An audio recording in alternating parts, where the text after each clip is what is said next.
something to show you. It's a tiny bottle of paradise. Pure Paradise antibacterial soap, to be exact, from Bath & Body Works. Now, you may not be familiar with this particular brand, but I'm curious, so raise your hands if you're aware that there is this thing called antibacterial soap. Okay, yes, it's everywhere, right? And have you ever used it yourself? Of course you have. I, too, have used antibacterial soap. I used to buy it for my own home. And I used to make sure that my children used it because I wanted to keep them safe, right? After all, there's something comforting about that notion that it kills 99.99% of all bacteria, right? Well, ever since I learned the truth about antibacterial soap, I don't let my kids use it anymore because I want to keep them safer. Consider this soap here, the active ingredient of which is called triclosan. Triclosan is very effective at killing bacteria in the laboratory, but it's been completely useless to me. Why? You have to let it sit on your hands for 2 full minutes for it to have any killing effect. And in my entire life, I've never left the soap on my hands for 2 minutes before washing it off. Have you? Then this stuff is completely useless to you as well, while exposing us all to several potential health risks. Triclosan is a regulated pesticide. It's also a known endocrine disruptor in animals as diverse as frogs and rats. It's also in our bodies. The CDC's National Biomonitoring Program has found triclosan in the blood of 75% of all Americans aged 6 and up. It's also commonly found in mother's milk. Given all this exposure, it's no surprise the bacteria in our bodies are becoming resistant to triclosan. So when we're sick and we need this drug to save us, it may not work. That's why the CDC recommends regular soap. The good news is that this game is changing for the better. In 2013, the FDA proposed new rules that would, for the first time, require soap makers to demonstrate the safety and effectiveness of their antibacterial products. Afterwards, Bath & Body Works joined other responsible soap makers in taking antibacterials out of their consumer product lines. More broadly, consumers are becoming more aware of the fact that it's just not a good idea to continually expose yourself to low doses of antibacterials. So we're demanding antibacterial-free products. Not just our hand soaps, but our facial creams, baby toys, everything they put this stuff in. So what that means is we're finally winning this fight against the inappropriate use of antibacterials in consumer products. But that's only one battle in a broader war against antibiotic resistance, whereby the bacteria that cause human disease are becoming resistant to the antibiotics we use to treat them. They're now able to survive exposure to the drugs we use to kill them. Today, I'll be talking about the problem of antibiotic resistance from a game theory point of view. So first, I need to tell you what game theory is. Okay. Many of you have probably seen the Oscar-winning movie A Beautiful Mind, starring Russell Crowe as the mathematician John Nash, who won the Nobel Prize in Economics for his contributions to game theory. Now, you don't win the Nobel Prize for figuring out a new way to play checkers or Monopoly. Right? So what do economists mean when we speak of games? The Scottish poet John Donne put it well when he said, "No man is an island, entire of itself." We're all connected to others, and each of those connections is a game. More precisely, a game is any situation with multiple decision makers, we call them players, whose choices impact one another. So you play games not only with your adversaries and competitors, but also with your allies and your loved ones. In fact, there's games all around us in every aspect of our life, affecting our success and our happiness. We play them at school, at home with our families, at work, when we seek medical care. We're surrounded by games. But we're not the only ones. Bacteria are also surrounded by games. And the focus of today's talk is on how we can change the games bacteria play to improve human health. Now, how did I come to think about this problem? I'm not a trained doctor, I'm an economist. Okay, so let me tell you a little bit about my own game theory journey. Okay? It began in the normal way. I was trained in the mathematics of game theory, kind of following in the footsteps of John Nash, okay, and publishing papers that, trust me, you would never want to read. But while I was doing that, I asked my students, if they wanted a good grade, to identify a pressing strategic challenge in the real world, bonus points if all the experts said no possible solution, and then use the game theory approach developed in class to understand the root cause of the problem and brainstorm novel potential solutions. Okay? And they did it time and time again. Okay? So all sorts of challenges. For instance, business problems. And my students are business school students, after all. Such as, how can cell phone companies respond to the rise of mobile payment systems? Or public policy problems. How can school administrators deal with concerns about alcohol abuse on campus? Even foreign policy problems. What can the State Department do about Somali piracy? Okay. My students, time and time again, showed me that game theory works. And they emboldened me to step out of my own comfort zone, throw my own hat into the ring in addressing a wide variety of strategic challenges. So for instance, you may remember in 2013, the US government shut down and we were about to hit this debt ceiling.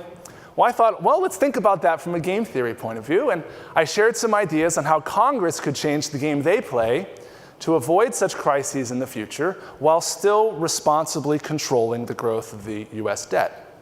More recently, I've spent actually quite a lot of time learning about crop pests, believe it or not, leading to this talk I gave at the University of Nebraska to some of the world's leading experts on the western corn rootworm, an important American crop pest, sharing some ideas on how we could change the game that farmers play with themselves and with this insect to better protect the American corn crop.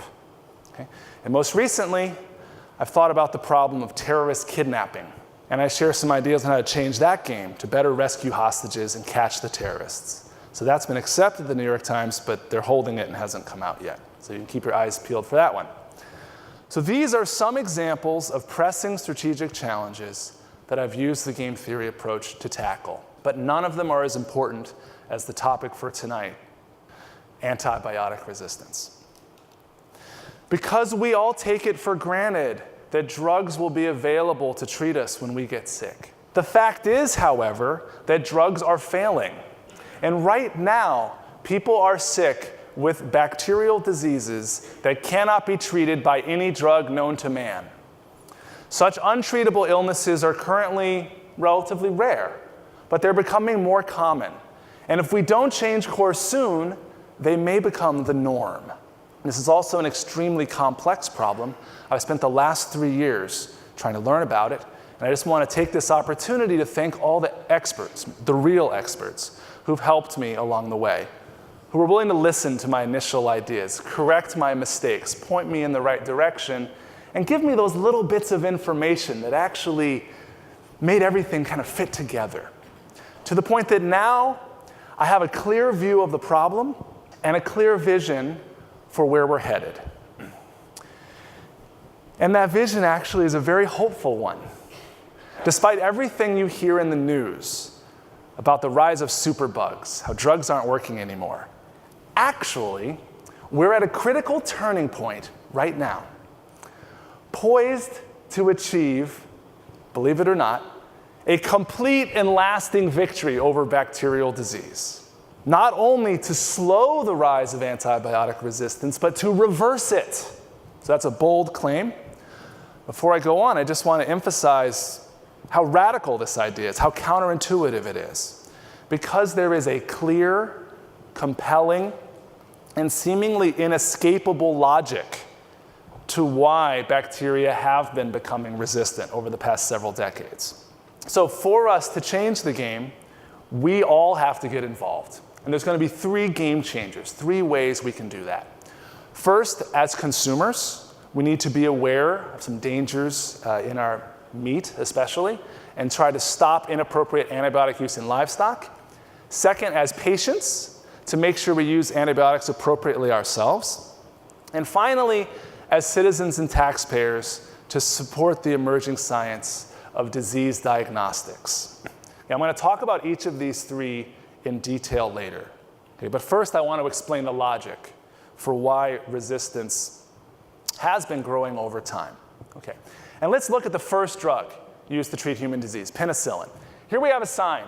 Penicillin cures gonorrhea in 4 hours. Okay, that was the 1940s. How could it do that? Because it killed the bacteria that caused gonorrhea. Okay, bacteria that it kills we call susceptible. Those are susceptible bacteria. But there were some bacteria causing gonorrhea that it didn't kill. Those we call resistant. Okay, so those words are going to come up a lot in this talk. So we give everyone penicillin. It kills the susceptible ones, but the resistant ones grow until the point that people still get gonorrhea, but now penicillin doesn't work anymore. That same story has been playing out for every single drug we've ever discovered. Okay, and that's why now there are diseases that can resist them all. And it's conventional wisdom in the medical community, actually, that antibiotic resistance is inevitable, that it's just a matter of time until drugs won't work. So that even the Director General of the World Health Organization regularly speaks of what she calls a post-antibiotic future, okay, where drugs won't work. In this future, she says, things as common as strep throat or a child's scratched knee could once again kill, because we won't be able to control those infections. Moreover, diseases that are now extremely well controlled, like tuberculosis in the United States, which used to be the #2 killer. Actually, it would go between #1 and 2 back then. Now it doesn't even make the top 100. But we don't have an effective vaccine against tuberculosis. Once we don't have drugs to treat it, it may come back. Okay?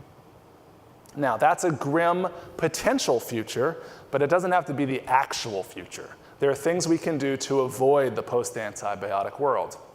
The first approach, which has received a lot of attention, is to continue discovering new drugs. As long as we can discover new drugs faster than the bacteria can figure out how to resist them, we can stay one step ahead of them. So to make that happen, well, we can accelerate the pace of drug discovery, and we can also take steps to slow the pace at which bacteria acquire resistance. Now, there may well be reason to hope that we will be able to discover enough drugs. In fact, earlier this month, there was great news. Scientists announced a new antibiotic. Okay? In fact, they announced a new way to discover antibiotics. So this may actually work for a while. Okay? There may be reason for hope. But there's another approach that doesn't rely on hope or luck. It's to actually reverse resistance, to drive resistant bacteria to extinction. Now, this second approach, which I describe in my book, does depend on science, but it depends on a different kind of science. Instead of discovering brand new drugs, it relies on incremental improvements in the science and technology of disease diagnostics. So you're already familiar with diagnostics. Here's one you know. A pregnancy test. 2 lines means you're pregnant, right? 1 means you're not pregnant. Well, doctors do the same thing when they're testing your disease. Okay, so here's a relatively old-fashioned way of testing a staph infection. If those 4 dots in the red circles are there, that means this drug methicillin won't work. Okay? And you have what's called methicillin-resistant staph, aka MRSA, the scary superbug disease you may have heard of. But if the green circles are empty, if they don't have those dots, that means your disease is easily treated. Okay, so we have disease diagnostics. We need to improve them, though. Before I get to exactly why or how we need to improve them, we need to step back. So before we can talk about solutions, we have to understand the true source of the problem. Okay, where does antibiotic resistance actually come from originally? Okay, and it's not what you think, probably. Let's go back to that first drug, penicillin, again. It was discovered by accident by Alexander Fleming. He didn't invent penicillin. A fungus landed in his petri dish and started killing all the bacteria there. The fungus invented penicillin. And it probably did so millions and millions of years ago, during which time the bacteria it kills most likely co-evolved resistances against it. So it's no surprise that just a few years after he discovered penicillin, and before any person had ever gotten that drug, Fleming's team found bacteria already resistant to it. Okay? So resistance is already there. And in a landmark study in 2006, scientists showed this is true for all drugs. They looked at soil-dwelling bacteria, not disease-causing bacteria, just harmless bacteria in the soil, and they found that these soil-dwelling bacteria had all the genetic toolkit they needed to resist every drug known to man. And probably every drug we'll ever discover in the future. They already are resistant to it. So what that means is, if we want to protect human health, we got to think about the farm. Farms are critically important to our health. And unfortunately, a modern farming system is creating the perfect sort of laboratory for resistance to arise. Why? Because livestock, you may not know this, they are continuously fed low doses of antibiotics. Not because they're sick, but because somehow it makes them grow faster and fatter. No one knows how this works to this day. No one understands it, but it works. You feed your pigs or your any other chickens this in their water and in their feed. You give them antibiotics. They get like twice as big. Okay? That's good for profits, but it's bad for us because what it means is that these animals are becoming sick with diseases that are resistant. This has implications for our health. Scientists recently discovered a strain of MRSA that they could show we had pigs to thank for. Okay, so it started as an easily treated version of staph, and then we infected a pig somewhere. And while the disease was in pigs, it acquired resistance, and then it jumped back to reinfect people. But I want to focus on this pig, okay? Because remember, that pig is sick as well, and what happens to the bacteria in him? It goes to the grocery store. Now, a team of scientists went around Iowa City and they sampled the grocery stores, and they found that 5% of all the grocery carts had MRSA on them, while 3% of all meat harbored MRSA inside them. While interestingly, none of the so-called antibiotic-free meat had MRSA. This is from animals raised without antibiotics. So if there's one thing you take away from this talk, let it be to demand antibiotic-free meat. That way, if you get sick from undercooked meat, at least you won't have a superbug. Okay? And just so you know, that's the label. That's the label to look for. Process verified is the best label we've got. So to recap the progress in terms of understanding the problem. Resistance is already here. It's in the soil.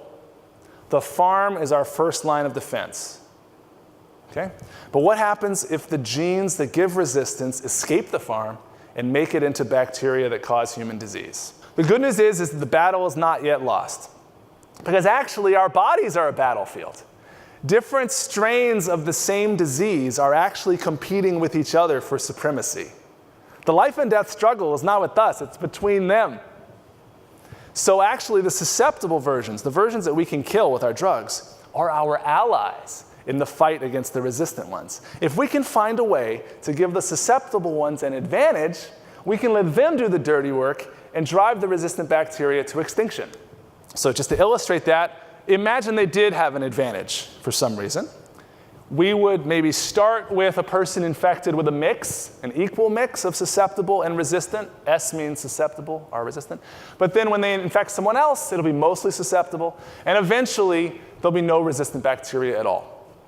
Hey, of course, these people are sick, so that's not ideal. We recognize they're sick and we give them a drug. Okay, now what does that drug do? It changes the game the bacteria are playing by wiping out the susceptible. And you've gotten rid of the competition. You've given the resistant ones an open field. And now everyone's sick with completely resistant disease. Okay, so that's the way we're changing the game right now. And that's why we need to be careful about how we use antibiotics. So the second key game changer is that we need to be more careful in how we use antibiotics. And our public health officials are pushing on this. They have a whole campaign called the Get Smart campaign with a lot of valuable information about when antibiotics work. So that's clearly important, but all we can do with this sort of approach is to slow the rise of resistance by reducing the advantage that resistant bacteria have. To change the game in a more profound way, we got to think outside the box. So imagine this. What if it were possible, when a patient came to the doctor, to look inside their body and see what type of bacteria they had? Now, if all of those were S's, okay, the patient only had susceptible bacteria, we give them the standard treatment, it's gonna work great. But if the patient has any R's in there at all, we'll know the standard treatment is not appropriate, we can give the best available alternative treatment, and take extra steps to disrupt transmission. The most extreme of which is complete isolation. Now, if we did completely isolate the patient, what would happen? We would completely stop the resistant bacteria in its tracks. Now, only the susceptibles are left, and we are controlling them as effectively as we can. Okay, so this gives an advantage to the susceptible ones, literally can drive the resistant ones to extinction. Now, the key to this, obviously, is the ability to detect. Okay, and I mentioned we have these tests, but these old-fashioned tests take days. Okay, but here's the amazing great news. In recent years, new type of test has been developed. It's referred to as molecular diagnostics. And the way it works is you put a sample in it that has the bacteria in it, and it will, and I'm simplifying here, read the genes of the bacteria, and if it finds a sequence of genes that we know confers resistance, it will then say, hey, the person has resistant disease. Okay? If you don't have those gene sequences, then your bacteria is susceptible. This thing only takes 1 hour. Okay? Right now, such tests are only available for a small handful of disease conditions. However, scientists have been busily cataloging the entire, well, they call it the resistome. So you know the genome? The resistome, all of the gene sequences that correspond to resistance. And here's a visualization of it. Okay? All the drugs we use to treat patients, these are the gene sequences that give resistance. So in principle, we could have a test like this for every disease and every drug we use to treat it. Imagine what that would mean for you. You go to the doctor, they run a test that can be done in an hour, they know exactly what drugs to give you. That's great news for you, right? You get the best possible treatment. But it's fantastic news for humanity. Because what it means is we can recognize when a patient has a resistant bacteria and take extra steps to disrupt transmission and put the resistant bacteria on the path to extinction. So wherever that resistant bacteria pops up, we can whack it down. We can preserve drugs, not just for years or decades, but literally forever. That said, the battle is not won. We have to act fast enough. If the resistant bacteria take over and kill all the susceptible ones first, we won't be able to do anything. We'll be living in a post-antibiotic world. Our only hope is to take these steps before the resistant bacteria win. So we have a choice, a unique kind of generational choice. We will either tame bacterial disease forever, or we will live in a post-antibiotic world. Which will you choose? And we all need to be part of the solution. This is not something a few scientists or public health officials can do. So here are the 4 things you need to do when you leave this room. First is, leverage the power of the purse to promote safe farming practices. So in particular, buy antibiotic-free meat. Second, understand that there are downsides associated with exposing ourselves to antibiotics, even when we're sick. There are times when it's better not to take them. Have a frank conversation with your doctor. Do you really need those antibiotics? Third, recognize the game-changing potential of this new disease diagnostics technology. Write a letter to your congressperson. Explain to them how important this is. I mean, hopefully I've made you understand, like, this is literally a matter of life and death. We need to fund this research. We need it as soon as possible, so we have these diagnostics available. Finally, tell everyone you know. This is going to require a big push. And there's, 360 of you here, but we need more than that. Okay? Share the message you've heard here today. Make it infectious. Okay, let's use infection to our advantage.